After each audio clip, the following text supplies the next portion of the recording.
저희가 아심령 할 때도 나눴던 이야기지만 이렇게 후덕지근한 여름이 지나가면 이제 가을이 옵니다. 가을하면 다들 기대하는 게 있죠. 열매라는 거죠. 물론 열매 이전에 시원함이라는 게 존재합니다. 여름보다는 시원하고. 그러나 가을 햇볕 역시도 만만치는 않습니다. 여전히 왜 햇볕이 이렇게 만만치 않게 이렇게 비추게 되느냐? 그게 결국은 열매를 마지막 맺기 위함이죠. 알차게 만들기 위함이죠. 그래서 여름 햇볕도 중요하지만 가을 햇볕도 중요합니다. 여름에 너무 많이 비가 와도 문제지만 가을에 비 오면 큰일 납니다. 그래서 지금 장마 빨리 끝났으면 좋겠고요. 좀 더 이렇게 맑은 날이 있었으면 좋겠습니다. 제가 오전에 이런 생각을 하면서 이제 교우 한 분한테 전화했는데 이분은 비 오는 날을 좋아하시더라고요. 왜냐하면 비 오면 자기 일이 줄어든대요. 비가 안 오면 자기 일이 많이 늘어난대요. 그래서 제가 다들 똑같은 상황은 아니구나. 하여튼 그 교우에게도 하나님이 주시는 위로가 함께 하시기를 바랍니다. 하나님이 창조한 모든 피조물은요, 결과적으로 열매를 맺는 존재들입니다. 그리고 그들이 맺는 열매에서 나쁜 열매는 없습니다. 물론 잘못돼서 떨어지기도 하고 중간에 실패하는 모습이 있기도 하지만 그들이 실패했던, 그들이 성공했던 그것은 하나님 입장에서는 그렇게 중요하지 않습니다. 그들이 자신의 주어진 환경과 기후에 따라 열심히 노력한 결과가 그것이기 때문입니다. 근데 사람은 좀 다릅니다. 아니, 많이 다릅니다. 사람은 좋은 열매를 맺는 사람이 있는가 하면 나쁜 열매를 맺는 사람이 있다고 성경이 말합니다. 좋은 집을 짓는 사람이 있다고도 하죠. 반대로 나쁜 집. 좋은 집이 뭡니까? 반석 위에 집을 짓는 거. 이때 반석이란 돌로 만든 반석만이 아니라 예수 그리스도 그분이 주시는 믿음, 그게 반석이거든요. 그 위에 집을 짓는 자. 이게 결국은 좋은 열매를 맺는지만 모래 위에 집을 지면 아닙니다. 아무리 거창한 걸 얻어도 나쁜 열매가 될 수밖에 없다는 거죠. 오늘은 왜 나쁜 열매를 맺게 되는지를 한번 생각해 봤으면 좋겠습니다. 오늘 주제에 따라서, 오늘 본문에 따라서, 나눌 말씀에 따라서 생각해 보면 왜 나쁜 열매를 맺을까? 영적인 침체임에도 불구하고 그 상태를 그대로 유지하거나 더 나빠지기 때문입니다. 사람은 영적인 침체를 당할 수 있습니다. 스스로 자초할 수도 있습니다. 근데 잊지 말아야 될 게 있습니다. 그 침체는 평생 동반해야 될 관계가 아니라는 겁니다. 냉정하게 잘라내야 됩니다. 냉정하게 치료해내야 됩니다. 극복해내야 됩니다. 근데 영적인 침체 속에 있음에도 불구하고 무기력하게 살게 되니까 결국 그 인생 자체가 나쁜 열매를 맺는, 모래 위에 집을 짓는 그런 일들이 벌어지는 거죠. 여러분은 그렇지 않으셨으면 좋겠습니다. 영적인 침체가 찾아오더라도, 나쁜 일들이 연속해서 발생한다고 하더라도 그 일에 매몰되지 않고 오히려 침체를 극복하는 방향으로, 균형 잡힌 신앙으로 가도록 노력하시고 애쓰시고 수고하셔서 도달하셔야 됩니다. 예인의 모든 식구들이 정말 침체를 극복하고 열매 맺는 그 길로 가셔야 되는 겁니다. 그렇게 될 줄 믿고 기도하고 있습니다. 여러분도 기도하시고 이겨내시기를 바랍니다. 한 통계에 의하면 우리나라 사람들 안에 우울증을 겪고 있는 사람들의 비율이요, 생각보다 많은데 29.2% 정도 된답니다. 좀 올리면 30% 정도가 된다는 거죠. 그러니까 우리 5천만의 인구 중에 3분의 1이 좀 안 되는 사람들이 우울증 속에 있대요. 숫자로 어림 계산해 보니까 약 1,400만, 460만 명이 됩니다. 1,460만. 적은 숫자가 아닙니다. 이 땅에 3분의 1 이하보다 안 되지만 그런 사람들이 실제 우울증을 겪고 있는 거죠. 근데 여러분, 우울증이라고 판정받을 수 있는 사람들 중에 과연 몇 퍼센트 정도가 치료를 받을까요? 27% 정도 받는답니다. 390만, 400만 정도 받는 거죠. 그리고 나머지 사람들은요, 73%는요, 1000만 정도가 되는데 그들은 자신이 우울증을 갖고 있음에도 불구하고 견딜만 하다고, 심지어는 아니라고 그렇게 살고 있는 거죠. 물론 우울증이라는 게 중증도 있고 경증도 있기 때문에, 가벼운 것도 있기 때문에 가벼운 경우에야 스스로 극복하고 노력하면 되는 문제가 되겠죠. 근데 중증이라면, 그러면 의사의 도움을 받아야 되거든요. 약의 도움을 받을 필요가 있거든요. 근데 무려 73%가 우울증 치료를 받고 있지 않다는 거죠. 아마 지금 코로나를 겪고 있기 때문에 2021년에는 더 늘어났을 겁니다. 이 말은 더 많은 사람들이 치료받지 않고 있다는 게 되는 겁니다. 신앙적으로 우울증 얘기를 하면 우울증과 관련된 게 뭘까? 저는 그게 영적 침체라고 생각합니다. 신체적인 몸의 질병으로서의 우울증과 신앙적인 표현인 영적인 침체는 어느 정도 연관성이 있습니다. 똑 떨어져 있는 게 아닙니다. 완전히 구별되는 게 아닙니다. 제가 오늘 그 설교 준비하면서 임의로 표를 하나 만들었습니다. 여러분 화면을 잘 보시기 바랍니다. 질병이라는 건 우울증을 또는 우울증의 반대편인 조울증을 표현하는 표현이고요. 밑에 신앙이라는 것은 우리가 이제 신앙 생활을 할 때 표현을 이렇게 쓰는 거죠. 신앙. 그래서 질병은 몸에 관한 문제라면 신앙은요, 영에 관한 문제, 이 정도로 구분해서 보시면 좋겠습니다. 그리고 난 다음에 질병에 보시면 바로 첫 번째가 중증 우울증, 이게 심각한 우울증 말하는 거죠. 그 다음에 경증 우울증, 가벼운 우울증을 말합니다. 그리고 중앙이 건강한 정신, 뭐 이런 상태를 말하는 거고요. 그 다음에 그 네 번째 칸으로 가시면 경증 조울증이 있습니다. 우울증의 반대형으로 나타난 조울증을 말하는데 경증인 거죠. 그리고 한 단계 더 가면 중증 조울증이 있습니다. 그러니까 보통 경증에 해당하면 약간의 도움으로 회복할 수 있다. 또는 뭐 의사의 도움이면 뭐 100%는 아니어도 거의 회복할 수 있다고 얘기합니다. 근데 중증 우울증이나 중증 조울증의 경우에는 사실은 많은 시간이 필요하죠. 열심히 치료해야 되고 정말 잘 극복해 나가야 됩니다. 여러분, 혹시 여러분이 우울증이 좀 심각하고 좀 내가 이거 좀 이러다가 더 무너지는 거 아닌가 생각되면 전문가의 도움 받으셔야 됩니다. 주변 사람들한테 문을 두드리셔야 됩니다. 내가 지금 상태가 이래. 나 좀 도와줘. 그거 창피한 거 아닙니다. 그거 정신적으로 문제 있는 거 아닙니다. 사람은 누구나 우울할 수 있고 사람은 누구나 공황에 빠질 수 있습니다. 일종의 그 독감에 걸린다 이렇게 생각하시고 이거 내버려두면 큰일 나잖아요. 그래서 치료 받으셔야 돼요. 특별히 집 바깥을 나가지 못해서 생기는 여러 가지 정신적인 힘듦, 힘겨움들, 심리적인 불안들 이거 도움 받으셔야 돼요. 교우들끼리 서로 뭐 전화로든 아니면 낮에는 4명까지 모일 수 있으니까 모여서든 자기 얘기도 하셔야 돼요. 그래도 안 풀리면 전문가의 도움을 받으셔야 돼요. 이게요. 그 밑으로 가갖고 신앙 부분입니다. 신앙 부분은 중증 침체인데 침체는 뭘 생략한 거냐면 영적 침체를 생략한 겁니다. 그러니까 중증 우울증이 있는 것처럼 중증 영적 침체가 있습니다. 밑에는 표현이 침몰한다고, 수렁으로 빠진다고. 여러분 이 상태에 들어가면 회복하는 것 생각보다 쉽지 않습니다. 이쪽으로 가지 않아야 됩니다. 그 다음이 경증 침체입니다. 이게 덤덤함 이렇게 표현할 수 있는데요. 누구에 대해서 덤덤한 거냐면 하나님에 대해서 덤덤한 겁니다. 동시에 사람에 대해서도 덤덤해집니다. 하나님을 믿는다고 본인이 알고 있음에도 불구하고 그분과의 관계를 하지 않고 거리두기를 하고 있는 거죠. 하나님과.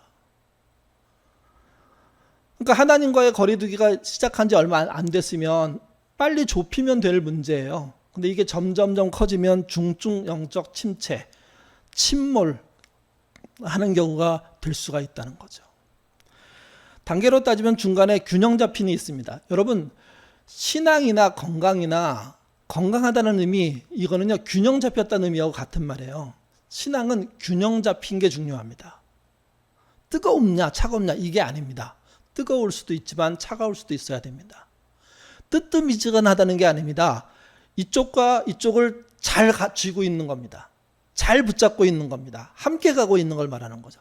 이게 우리가 말하는 건강한 신앙입니다. 이게 우울 쪽으로 내려가면 이게 영적 침체라고 표현드렸잖아요. 그러니까 이게 덤덤해지고 침몰해지고 어두워지는 쪽이라면 여러분 반대편의 영적 침체도 있습니다. 우리는 이거를 보통 영적 침체라고 안 불러요. 왜냐하면 좀 씩씩해 보이니까 침체는 아니라고 생각하는 아닙니다. 영적인 침체라는 건 뭐냐면 하나님과의 관계가 끊겨진 상태를 말하는 거예요. 근데 밝게 사는 거죠. 그래서 저는 그 밝음을 다르게 표현하고 싶은데 분주함이라고 표현하고 싶습니다. 회사 다니고 가정일하고 그다음 아이들 키우고 학교 다니고 학원 다니고 하니까 분주하게 막 살아요. 근데 여러분 그게 영적인 침체를 가리고 있을 수 있습니다. 우울 쪽으로 가면 영적인 침체가 좀 뚜렷하게 나타나요. 근데 분주한 쪽으로 가면 조울증 쪽으로 가면 아니에요. 분주함으로 가려져요. 내가 얼마나 열심히 살고 있는데 내가 밥 먹을 때마다 기도하고 있어. 하나님 맘마 땡큐 기도하고 있어요. 그러나 실제 하나님과 깊은 교제 안 하는 거죠. 그리고 난 다음에 조울증 쪽으로 하나 더 가면 어떤 일이 벌어지냐면 초중증 영적 침체가 나타납니다. 열광하는 우리들 신앙인들 중에 광신적인 사람들이 있습니다. 그 광신적인 사람들의 문제가 뭔지 아십니까? 하나님과 밀접해서 광신이 된 게 아니라요. 하나님부터 떨어지고 어떤 중간에 있는 교주, 또 교회로서는 목사, 지도자에 의해서 열광하게 되는 사람들이 있습니다. 이런 사람들 실제는 영적 침체를 겪고 있는 겁니다. 왜 영적 침체냐? 하나님 말씀이 그들에게 안 들어가기 때문에 그래요. 그래서 여러분 광신적인 행동을 하는 과도한 헌신을 하는 사람들이 종교적인 극단주의라는 걸 드러내잖아요. 테러 같은 거 하잖아요. 차별 같은 거 쉽게 하잖아요. 자기 이익만 챙기잖아요. 그 사람들은 엄청나게 센 영적 침체에 들어가 있는 거예요. 그래서 거기 표현한 게 초중증이에요. 이게 영적 침체를 제가 4개 정도로 더 확대해서 본 겁니다. 침체 이렇게 그 덤덤해지는 것, 우울해지는 것을 보면 경증 영적인 침체와 중증 영적인 침체가 있다면 그 떠버리고 뜨거워지고 광신적으로 가고 있는 중증 침체와 초중증 침체가 있다는 거죠. 저는 이 4가지 중에 뭐가 제일 치료가 어렵다고 생각하냐면요. 열광하는 입니다. 광신적인 겁니다. 이분들 조절 안 됩니다. 이분들. 그 다음 어려운 게 뭐냐면 분주한과 침몰하는 입니다. 그리고 마지막으로 어려운 게 덤덤함입니다. 보통의 영적인 침체는 덤덤함으로 가는 경우가 일반적입니다. 근데 여러분 분주해지고 열광하는 삶들로 숨겨져 있는 영적 침체에 있다는 거 잊지 않으셔야 됩니다. 이 4단계에 있는 모든 영적인 침체의 회복은 어떻게 되는 거냐? 하나님이 원하시는 열매를 맺으려고 애쓰고 있느냐 하는 데 있습니다. 그게 우울이든 조울증이든 상관이 없습니다. 그게 덤덤함이든 그게 분주하고 열광이 상관이 없습니다. 이들 모두가 제대로 돌아오려면, 제대로 서려면 뭘 해야 되냐면 하나님이 원하시는 열매를 맺기 위해서 심어야 하고 심기 위해서 기다려야 하는 거죠. 이게 잊지 마십시오. 여러분의 진정한 영적인 침체의 회복은 예배를 드려서 회복되는 게 아니에요. 기분이 좋아져서 회복되는 게 아니에요. 하나님께서 하라고 하는 일을 함으로 회복되는 거예요. 인내함으로 심는 것, 하나님이 심으라는 걸 심는 것으로 회복되는 거예요. 이게요. 이 방향성을 놓치면 그 사람이 우울 쪽에 있든 그 사람이 조울 쪽에 있든 상관이 없습니다. 계속해서 영적인 침체입니다. 저는 우리 예인의 식구들이 이 영적인 침체를 자신의 4가지 위치로부터 벗어나서 균형 잡힌 자리로 들어갔으면 좋겠습니다. 들어가야 합니다, 여러분. 그리고 잊지 마십시오. 영적인 침체는요, 하나님이 원하시는 열매를 못 맺는 겁니다. 안 맺도록 살아버리는 거죠, 이게. 다윗은 하나님의 은혜 안에 살고 싶었습니다. 근데 어느 날 대단한 침체를 겪습니다. 이 침체가 어떤 침체인지 한번 보시기를 바랍니다. 시편 31편 9절부터 13절입니다. 좀 긴데요. 천천히 같이 읽어보겠습니다. 여호와여, 내가 고통 중에 있사오니 내게 은혜를 베푸소서. 내가 근심 때문에 눈과 영혼과 몸이 쇠하였나이다. 내 일생을 슬픔으로 보내며 나의 연수를 탄식으로 보내며 내 기력이 나의 제약 때문에 약하여지며 나의 뼈가 쇠하여 도소이다. 내가 모든 대적 때문에 욕을 당하고 내 이댁에서는 심히 당하니 내 친구가 놀라고 길에서 보는 자가 나를 피하였나이다. 내가 잊어버린 바 됨이 죽은 자를 마음에 두지 아니함 같고 깨진 그릇과 같으리니 내가 무리의 비방을 들었으므로 사방이 두려움으로 감싸였나이다. 그들이 나를 치려 함께 의논할 때에 내 생명을 빼앗기로 꾀하였나이다. 여기 보시면 단 6절이 기록되어 있거든요. 근데 다윗 상태가 어떠해 보이십니까? 6절 안에 나타나고 있는 다윗의 상태가 중증 침체 상태로 느껴집니다. 거기 보면 뭐 고통, 근심, 쇠약, 슬픔, 탄식, 당하고 당하니 친구들이 나를 피했다. 외면이죠. 잊어버린 바 됐다. 무시당한 걸 말하죠. 깨진 그릇과 같다. 비방으로 인하여 두렵다. 생명에 대한 위협까지 느낀다. 정신적이든 육체적이든 생활 전반에 뭘 느끼고 있냐면 본인 자신이 존재하는 것 자체의 위협을 느끼고 있어요. 이게 침체죠. 이게 침체죠. 근데 이 침체의 원인이 뭐냐? 뒤로 넘기시면 10절에 그 원인이 명확하게 나옵니다. 10절. 내 일생을 슬픔으로 보내며 나의 연수를 탄식으로 보내며 내 기력이 나의 제약 때문에 약하여지며 나의 뼈가 쇠하였도다. 뭐 때문에 이런 쇠약하게 된 일들이 벌어졌다고 얘기합니까? 자신의 악함 때문에. 그러니까 다윗에게 찾아온 영적인 침체 또는 일상적인 침체의 핵심은 본인이 범죄했기 때문이에요. 여러분, 우리의 영적 침체도 똑같아요. 감정이 그래서 그렇게 되는 게 아니에요. 감정은 침체로까지 가지 않아요. 우리의 잘못된 삶, 잘못된 말, 악한 행동, 악한 말, 이런 것, 내 이익을 챙기기 위해서 남을 이렇게 눌러야 되는 상황을 인정해버린 거, 뭐 이런 등등의 이야기들이 뭐 때문에, 나 때문에 벌어진 거죠. 그게 죄악이라는 거예요. 그것 때문에 본인의 삶이 슬퍼졌고 탄식에 쌓였고 자기의 뼈가 쇠하게 됐대요. 잠을 잘 수 없는 고통 속에 빠졌다, 이런 의미가 돼요. 이게. 그러니까 우리는 이렇게 생각해야 돼요. 내가 침체되고 있는 것은 감정의 상태이면 다행이지만 그 정도가 아닐 경우 가능성이 높다는 거죠. 그런 가능성이 높습니다. 실제 그걸 인정하셔야 됩니다. 그리고 내가 저지른 죄로부터 문제를 풀지 않으면 얘기 자체가 되지 않는 겁니다. 다윗이 무슨 잘못을 했어요. 그래서 마음에 너무 근심돼요.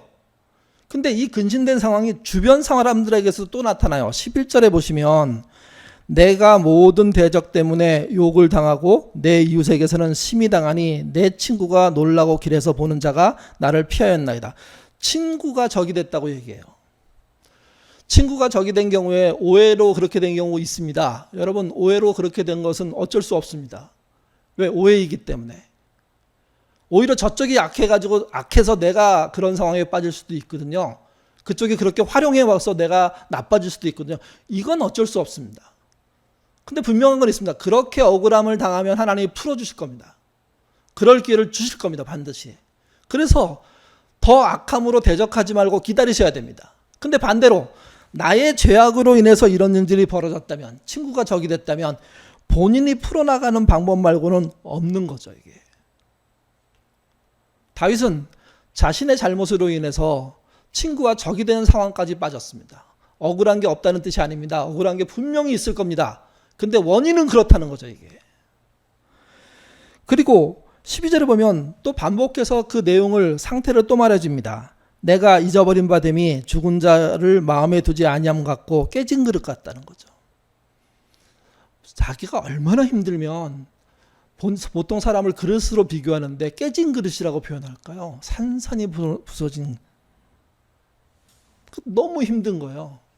근데 다윗에게는 이 힘든 상황이 절망은 아닙니다. 왜 그러냐면 그렇게 추락하고 있음에도 불구하고 그는 제대로 된 방향을 잡아요. 22절에 이렇게 말합니다. 내가 놀라서 말하기를 주의 목전에서 끊어졌다 하였사오나. 본인이 지금 당하고 있는 일 하나님과 끊겨져 있다고 느껴져요. 근데 그건 아니라는 이야기를 하죠. 스스로. 왜? 사랑과의 관계가 나의 죄로 인해서 끊겼다고 해서 하나님이 우리와의 관계를 끊어버리시는 건 아닙니다. 이것을 놓치지 않으셔야 됩니다.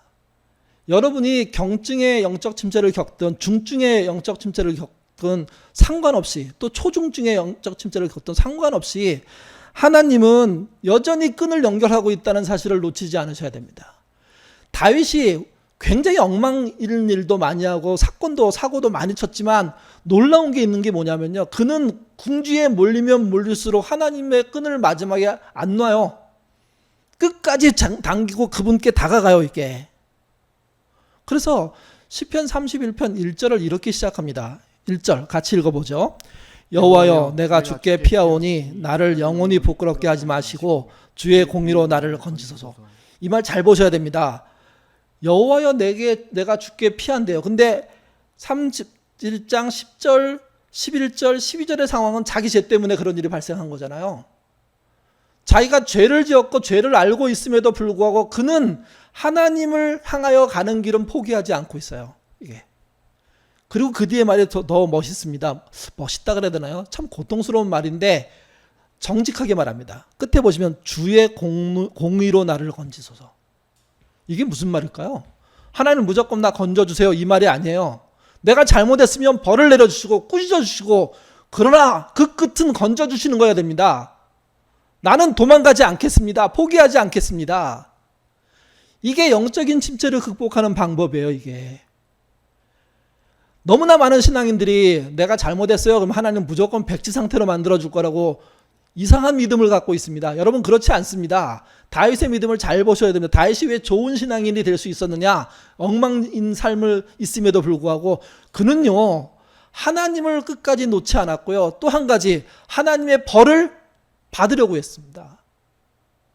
제가 받아야죠. 잘못했는데 저 피하지 않을게요, 하나님. 그거예요. 그러면 뭐 할 수 있냐면 영적인 침체에서 벗어나기 시작하는 거예요.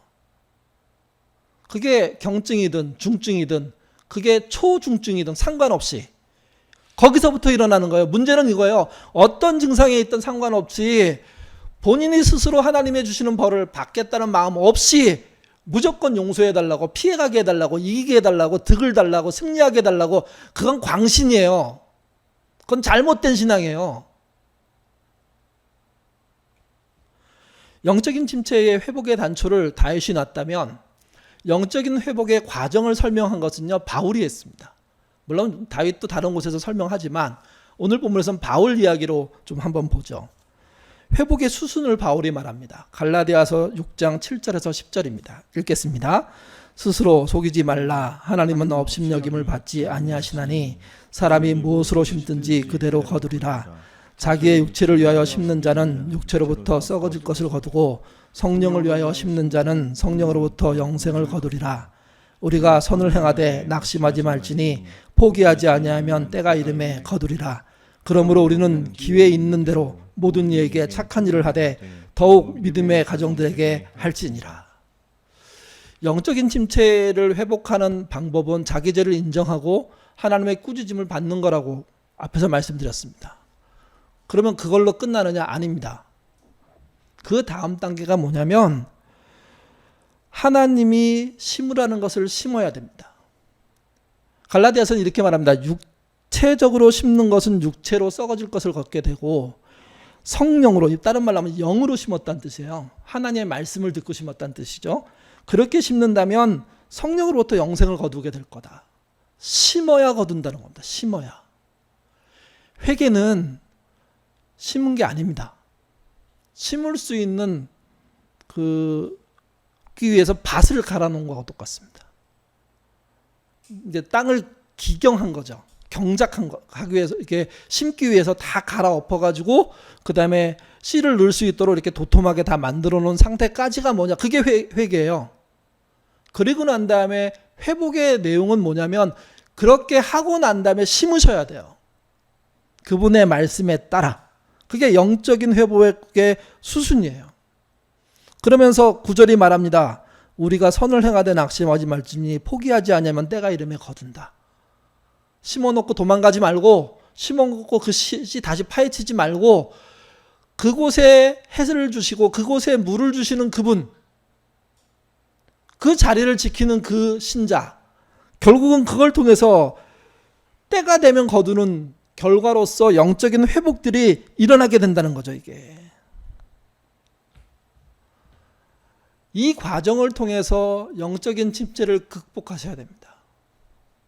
너무 많은 분들이 우울하게 침체되고 있는 영적인 침체를 겪고 있을 때 좀 뜨겁게 한번 기도하고 울고 나면 회복됐다고 생각하는 거예요. 아니에요.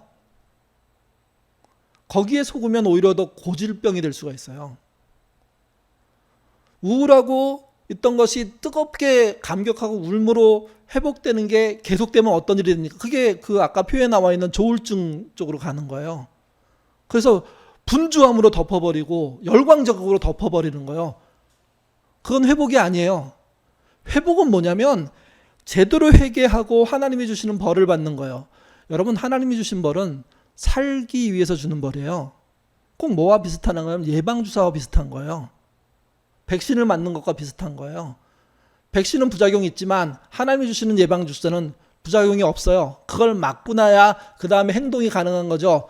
땅을 기경했으니까 이제 씨를 심게 되고, 씨를 심고 난 다음에 거기서 해를 주시는 그분, 물을 주시는 그분을 옆에서 기다리게 되면 열매 맺는 결과에 이르게 되는 거죠. 그러므로 회복되는 겁니다. 그러므로 회복되는 겁니다. 이게. 오늘 본문은 전도서, 솔로몬이 쓴 책입니다. 전도서의 핵심 단어가 헛되다는 거 아시지 않습니까? 근데 여러분, 초기에 헛되다는 이야기가 쭉 나오고 난 다음에 6장, 7장 넘어가면서 헛되지 않게 살아야 된다는 이야기로서의 방법들을 얘기해요. 그리고 오늘 본문 7장 14절에서는 너희에게 주어진 날들을 어떻게 대하기에 필요하냐, 그 얘기를 합니다. 7장 14절 본문입니다. 읽겠습니다. 형통한 날에는 기뻐하고 곤고한 날에는 되돌아보아라. 이 두 가지를 하나님이 병행하게 하사 사람이 그의 장래일을 능히 헤아려 알지 못하게 하셨느니라. 이 말은 이런 말이에요. 하나님이 형통한 날과 기뻐하는 날을 번갈아 주시는 분이라는 거예요. 둘 다 하나님이 주신다는 거예요. 둘 다. 울게 되는 날과 웃게 되는 날을 하나님이 다 관장하신다는 거죠. 이게. 그러니 울게 되는 날에도 웃게 되는 날에도 모두 하나님과의 연관지어서 생각하고 그분의 길을 따라가는 방향으로 설정한다면 그것처럼 옳은 일이 없다는 겁니다. 이게. 메시지는 끝에 부분을 이렇게 번역했습니다. 어떤 것도 당연히 여기지 않게 하시려는 것이다. 여러분, 기뻐하는 날의 기쁨과 곤고한 날의 곤고함이 둘 다 어떤 것도 당연한 게 아니라는 거예요. 그게 무슨 말일까요? 하나님의 은혜 속에 있다는 말이고요. 동시에 나의 삶의 결과라는 거예요. 나의 삶의 결과.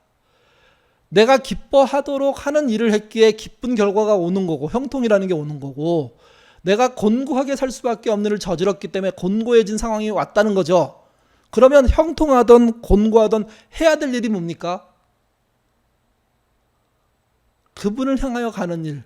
이건 놓치지 않아야 돼요. 이건 붙잡아야 돼요. 이건요. 형통한 날에 기뻐하고란 말은 내가 열심히 노력하고 땀 흘려 씨를 심었더니 좋은 결과가 나왔어요. 아, 이 형통함을 주신 것이 하나님이 하신 일이구나. 그렇게 기뻐하라는 거예요.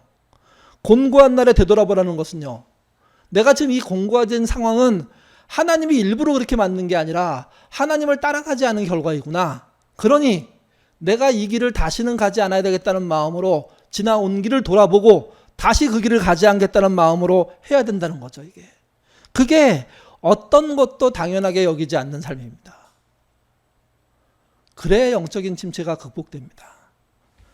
여러분, 한마디, 이렇게 사건, 한 기분이 좋아지고 이걸로 극복되는 거 아니에요, 이게. 그게 속임수가 될 수가 있습니다. 이 말씀을 네 가지로 생각할 수 있습니다. 첫 번째, 인생의 모든 날은 하나님께서 허락하신 날입니다. 단 하루, 단 1초도 허락하시지 않은 날은 없습니다. 두 번째, 두 날은 병행됩니다. 좋은 날만 계속되는 게 아닙니다. 나쁜 날이 오고 곤고한 날이 오는 거죠. 근데 그건 역시도 우리의 삶의 결과이기 때문에, 그리고 하나님이 떠나시지 않은 결과이기 때문에 우리는 기꺼이 받아들이고, 기쁠 때는 그 기쁨을 주신 하나님, 노력한 나를 통해서 기쁨을 누리고, 공부할 때는 내가 왜 그렇게 살았을까를 돌아보는 방식의 삶을 살아야 된다는 거죠.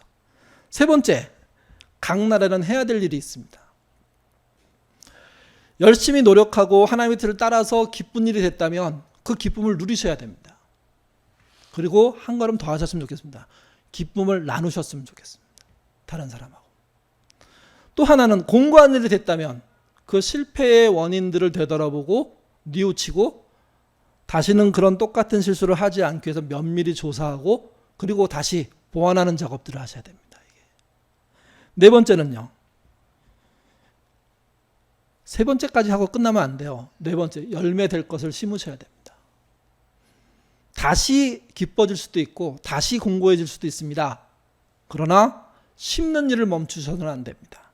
영적인 침체는 심지 않기 때문에 극복되지 못하는 겁니다. 말씀대로 심어보지 않기 때문에 극복이라는 게 없는 겁니다. 이게. 우울증 환자 100명 중에 아까 27명이 병원 치료를 받는다고 말씀드렸잖아요. 그러면 73명이 병원 치료를 안 받는 거거든요. 여러분, 우울증 환자의 어떤 병원 치료 결과가 이렇게 나타난다면 영적인 침체는 어떨까요? 영적인 침체를 겪는 사람들이 그분의 말씀으로 치료받고 회복되는 일을 하는 경우와 안 하는 경우가 있다고 봤을 때 하는 경우가 많을까요? 안 하는 경우가 더 많을까요? 안 하는 경우가 훨씬 많습니다. 그리고 영적인 문제를 감정의 문제로 보는 분들이 너무도 많습니다. 아닙니다. 나의 죄를 어떻게 보느냐의 문제이고 동시에 뭘 심었느냐의 문제입니다. 로이드 존스 목사는 의사이면서도 목사였거든요. 그분이 영적인 침체라는 설교집을 한 권 냈습니다. 그 설교집에 이렇게 말합니다. 영적인 침체가 뭐냐? 그리스도인이면서 전혀 그리스도인 구실을 하지 못하는 상태. 그리스도인다운 구실을 하지 못한다는 게 뭘까요? 말씀을 따라 심지 않는 겁니다. 햇볕을 주시고 물을 주시고 거두게 하시는 하나님의 은혜를 보고 싶지 않은 거죠. 볼 줄을 모르는 겁니다. 여러분, 여러분의 영적인 침체는 열광적으로 기도 한번 하거나 속 시원하게 눈물 한번 흘려서 회복되는 게 아닙니다. 그런 게 도움이 되죠. 감정적으로, 심리적으로, 정서적으로 큰 위로가 됩니다. 근데 그런 기회가 왔을 때 거기서 멈추지 않고 한 걸음 더 나가셔야 됩니다. 그분의 말씀을 따라 심어야 할 것을 내가 심는 겁니다. 그리고 그 심은 것을 지켜내려고 애쓰는 겁니다. 그러면 뭘 경험하게 되실 거냐면 햇볕 주시는 하나님, 물을 주시는 하나님을 경험하게 될 거고요. 그 노력과 수고의 결과로 열매 맺게 되겠죠. 그 열매가 뭘 하는 거냐면 여러분의 영적인 침체를 회복시키는 겁니다. 물론 제대로 심고 기다리는 그 시간이 여러분의 영적인 침체를 회복시킬 겁니다. 그러나 구체적인 열매를 보는 순간 더 회복이 되겠죠. 영적인 침체는 그냥 갖고 있어서 좋은 게 아닙니다. 사실은 약간의 우울증은요, 또는 매우 심각한 우울증은 인생을 심각하게 고민할 때는 필요한 거예요. 그래서 그런 것을 겪은 사람들이 나중에 되게 우리한테 도움이 되는 좋은 것들을 만들어 주잖아요. 그림을 그리고 음악을 만들고 글을 쓰고 철학적인 사고를 해주잖아요. 신앙적인 침체는 그대로 그런 식의 도움이 될 수도 있습니다. 근데 여러분 잊지 않으셔야 돼요. 그거 그대로 내버려두면 안 됩니다. 골병 들게 만드시면 안 됩니다. 여러분 무너지게 만드시면 안 됩니다. 거기서 나오는 것을 하나님은 요구하고 계시고 나오기 위해서 노력하셔야 됩니다. 그래서 이렇게 생각하셔야 돼요. 영적인 침체는 반드시 극복해야 된다는 거예요. 어떻게 극복합니까? 그분의 말씀으로 심으셔야 됩니다. 이때 심는다는 건 다른 말로 하면 선한 행실을 심는 겁니다. 착한 행실을 심는 겁니다. 손해보지만 해야 될 일을 하시는 겁니다. 그리고 그 결과로 인해서 생기는 열매가 나올 때까지 또 심고 기다리고 또 심고 기다리고를 반복하면 어느 순간부터 그 열매가 계속해서 수확으로 나오게 되는, 소출로 나오게 되는, 열매로 나오게 되는 일들이 벌어지겠죠. 성경은 명확하게 말합니다. 심은 대로 거둔다고요. 영적인 침체는 심지 않고 거두려고 하기 때문에 생기는 겁니다. 여러분이 착한 행실로 심으신다면 여러분의 영적인 침체 반드시 회복되고 극복될 수 있습니다. 심으시는 여러분 되시기를 주님의 이름으로 부탁드립니다. 기도하겠습니다. 하나님, 우리는 너무나 요행을 바라는 신앙생활을 하려고 할 때가 많습니다. 우리가 아무것도 안 하고 하나님이 대신해 주는 그런 신앙인이 얼마나 많습니까? 심지어 하나님 앞에 아무것도 안 하면서 내 기분을 띄우고 열광하고 열렬히 하나님을 부르짖는 것만 하는 경우들도 너무도 많습니다. 주님, 이런 잘못된 신앙의 행태에서 벗어난 우리가 되게 하시고 우리가 진짜 균형 잡힌 신앙이 되려고 한다면 우리의 일상에 하나님의 말씀을 쫓아 선한 것들을 심는, 착한 행실로 심는 우리가 되도록 이끌어 주옵소서. 우리가 착하게 살려고 애쓰지만 우리에게 기쁨이 있는 날보다는 슬픔이 있는 날이 많은 분들이 있습니다.